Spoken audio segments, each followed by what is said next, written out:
بعد السلام علیکم ورحمۃ اللہ وبرکاتہ۔ آج کی اس بحث کا موضوع مصنوعی ذہانت کہیں فساد فی الارض تو نہیں۔ ہم جانتے ہیں کہ انسانی ذہانت وہ خداداد صلاحیت ہے جس کی وجہ سے انسان اپنے ماحول سے معلومات حاصل کر کے اس کی بنیاد پر کسی نتیجے پر پہنچتا ہے، اس کو ذہانت کا نام دیا جاتا ہے۔ سادے لفظوں میں، سادے الفاظ میں ہمارا ذہن حواس خمسہ کے ذریعے ملنے والی معلومات کو حاصل کر کے اس پر سوچ بچار کر کے کسی نتیجے پر پہنچتا ہے، اس صلاحیت کو ذہانت کا نام دیا جاتا ہے۔ خودکاری یعنی آٹومیشن بنی نوع انسان کی ہمیشہ سے خواہش رہی ہے۔ دنیا کی زیادہ تر ایجادات اس ہی خواہش کا نتیجہ ہے۔ حاضرین، آج ہم انسان کی اسی تخلیق کا تذکرہ کریں گے جس کو مصنوعی ذہانت کا نام دیا گیا ہے۔ یہ بہت خطرناک ہو سکتی ہے۔ یہی درس دیتا ہے تمہیں ہر شام کا سورج، یہی درس دیتا ہے تمہیں ہر شام کا سورج، مغرب کی طرف جاؤ گے تو ڈوب جاؤ گے۔ مصنوعی ذہانت بہت خطرناک کام کرنے کی صلاحیت رکھتی ہے۔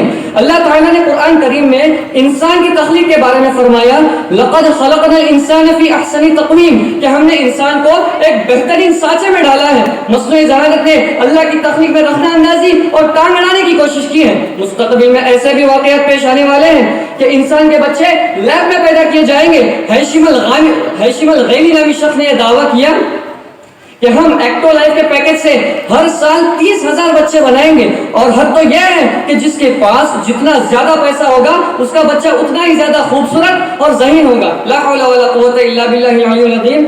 دین ہاتھ سے دے کر اگر آزاد ہو ملت، دین ہاتھ سے دے کر اگر آزاد ہو ملت، ہے ایسی تجارت میں مسلمہ کا خسارہ۔ مستقبل میں ایسے بھی واقعات پیش آئیں گے کہ ہم ایک انسان کی طرح انسان سے بات کریں لیکن ہم اس کو اپنی طرح انسان سمجھے مگر وہ روبوٹ نکلے۔ دانشمندی اسی میں ہے کہ مصنوعی ذہانت کو حقیقی ذہانت کے معاون کی حیثیت سے بروئے کار لایا جائے۔ اس سے دشواریاں کم اور آسانیاں زیادہ پیدا کی جا سکتی ہیں، ورنہ مشینیں بے روزگاری بڑھائیں گی، حقیقی دماغی صلاحیت کی دشمن بن جائیں گی جس کی ابتدا ہو چکی ہے۔ اس سے بڑا المیہ کیا ہوگا جو اس چیز کا موجد ہے۔ ایلان مسک نے تجویز کیا کہ مصنوعی ذہانت ممکنہ طور پر بہت خطرناک ہو سکتی ہے۔ مائکروسافٹ کے بانی بل گیٹس کا بھی ماننا ہے کہ اس سے خبردار رہنے کی ضرورت ہے۔ نظر انداز مت کرنا سمجھ کر ادنا چنگاری، نظر انداز مت کرنا سمجھ کر ادنا چنگاری، یہ شعلہ بن بھی سکتی ہے، جلا سکتی ہے محلوں کو۔ 1000 سے زیادہ محققین اور تکنیکی ماہرین نے اس سال کے شروعات میں ایک طویل خط پر دستخط کی تھی جس میں اے آئی کی فروغ پر مطالبہ کیا گیا تھا اور کہا گیا تھا کہ یہ معاشرے اور انسانیت پر اس کے شدید منفی اثرات مرتب ہو سکتے ہیں۔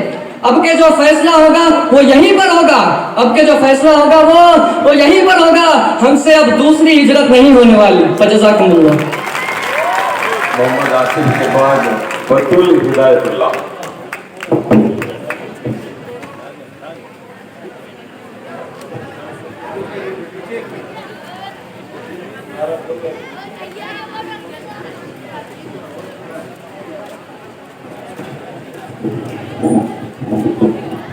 ایک دو کا بہکنا تو سنا تھا لیکن آج سمجھے ہے ایک نسل بہک سکتی ہے۔